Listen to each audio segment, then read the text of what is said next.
Jangan lupa like, komen, dan subscribe. Jangan lupa. Oke.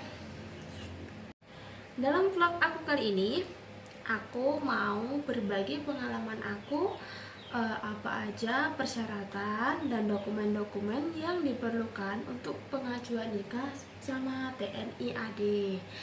Oke. Jadi banyak banget persyaratannya untuk mengajukan nikah kita sebagai calon istri TNI AD. Banyak banget. Ini berkas-berkas segini banyaknya, ini belum seberapa. Satu lagi di dalam. Oke. Ini contoh-contoh berkasnya, aku nggak akan review satu-satu ya karena ini banyak banget. Jadi aku ngomong intinya aja. Di dalam persyaratan ini, kita sebagai calon istri dan calon suami harus berkolaborasi, bekerja sama dengan baik ya. Karena nanti kalau nggak bekerja sama dengan baik, nanti akan timbul konflik-konflik kecil yang bisa memicu pertengkaran.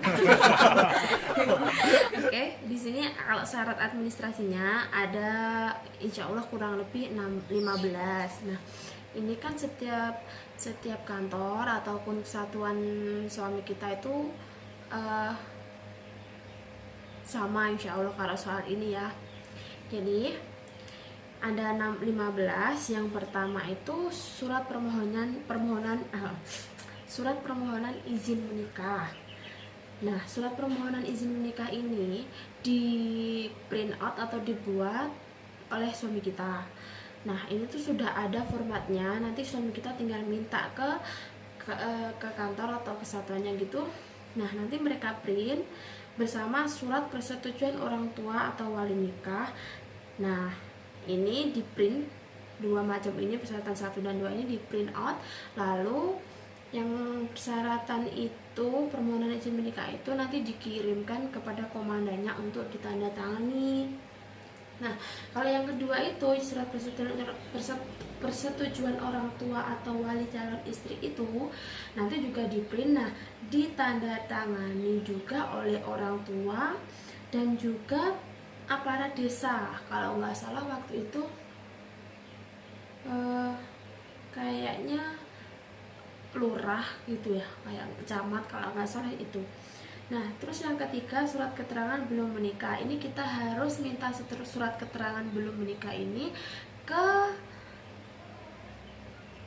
KUA. Nah, sebelum KUA kita harus bikinnya dulu ke kantor desa kita, balai desa kita, lalu menyetujui Pak Lurah, kepala desa, lalu kita bawa ke KUA dan ditandatangani oleh KUA. Setelah itu surat keterangan menetap orang tua dan orang tua istri. Nah, ini adalah surat domisili ya kalau nggak salah. Ini domisili ini jadi semua data orang tua kita dan semua nama-nama, ejaan hurufnya, tanggal lahirnya itu harus sama. Pengalaman ini ya guys, kalau saya dulu itu ribetnya itu nama orang tua saya, nama ibu saya itu Farida, itu pakai F, ada yang pakai P. Jadi yang di KTP pakai F, tapi yang di nikah pakai P. Nah, otomatis kita harus sinkronkan data itu dulu, ngurus-ngurus ganti nama, ganti KTP dan lain-lain lah. Dan setelah itu yang kelima, surat bentuk sampul D. Nah, ini surat bentuk sampul D itu mengenai data diri kita dan orang tua kita, calon istri ya. Surat ini didapatkan dari Kodim atau Koramil di domisili calon istri dan tentara. Nantinya surat ini ditujukan ke komandan Kodim, Pasi Intel, Pasiter dan Ramil, dan diperlukan untuk mencari tahu apakah calon istri atau calon mertua pernah terlibat dalam organisasi yang melawan kedaulatan NKRI, yaitu termasuk PKI atau tidak gitu ya guys. Nah, untuk mengurus sampul D ini banyak banget persyaratannya. Yang pertama kita harus ke desa, terus ke Koramil, terus habis Koramil suratnya itu nanti diproses gitu. Di Koramil kita ditanyain kayak kamu ada terlibat dalam PKI enggak, semua orang tua kita juga dipanggil. Setelah dari Koramil nanti kita ngurus ke Kodim. Nah, setelah ke Kodim kita kalau nggak salah kemarin di Korem.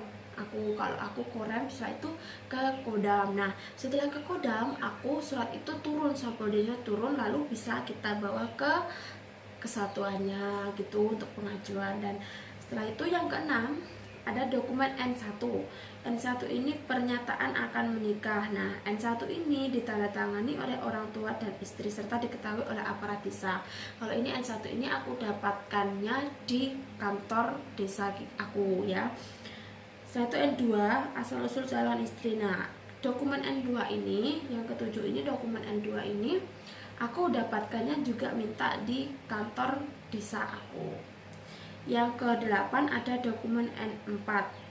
Ini juga aku mintanya di sana. Jadi N1, N2 sama N4 aku minta semua di kantor desa bersama dengan persyaratan yang lain, semua aku minta ke sana dulu, guys.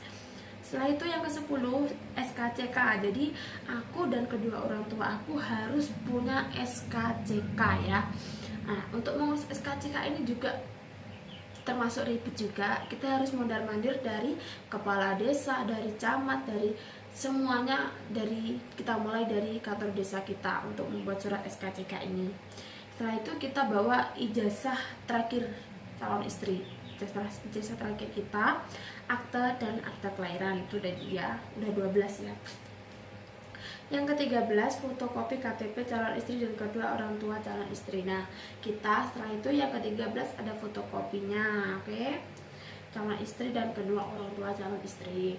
Yang ke-14 pas foto gandeng 6x9. Nah, pas foto gandeng ini aku tuh cetaknya banyak banget untuk persiapan ya. Pas foto gandeng aku foto sendiri, sama calon suami aku foto sendiri.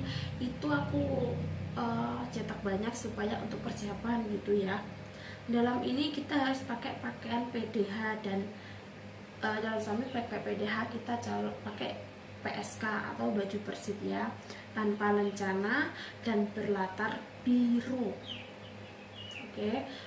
Kalau di sini tulisannya sebanyak 12 lembar perlunya, tapi aku kayaknya lebih banget deh. Di sini ada banget fotonya, banyak banget. Setelah itu pas foto calon istri 4x6. Nah, ini pas foto aku sendiri 4x6.